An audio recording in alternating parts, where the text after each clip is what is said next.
Today, we're gonna do octopus. I found this octopus at the Mercato Centrale. It looked really good. I love octopus. I like to eat it. I like to cook it. One thing that we have to remember about octopus is not like calamari. Octopus needs first always to be cooked for a while, okay? Because it's kind of like a tough piece of meat. In this case, we're gonna braise it in some liquid, which is just gonna be kind of seasoned a little bit, and I'll show you what to do. So one of the things we're gonna do is we're gonna make Faro with our octopus. And so I figured, you know what, we might as well just get the Faro ready now while the octopus is kind of doing its thing.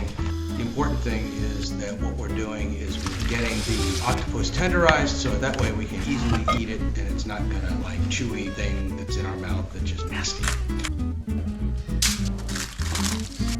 It looks like I think it's done here.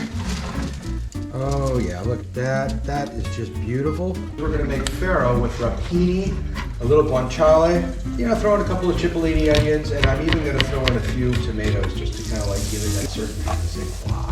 Rapini is slightly bitter and it's a little bit spicy as well. But once it cooks down, it'll have a really wonderful flavor. And then of course we're gonna add the garlic, we're gonna add the rosemary and a little bit of lemon, and then that'll give us some good flavor.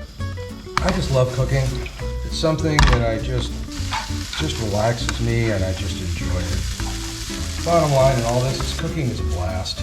Cooking is a lot of fun. Just enjoy yourself.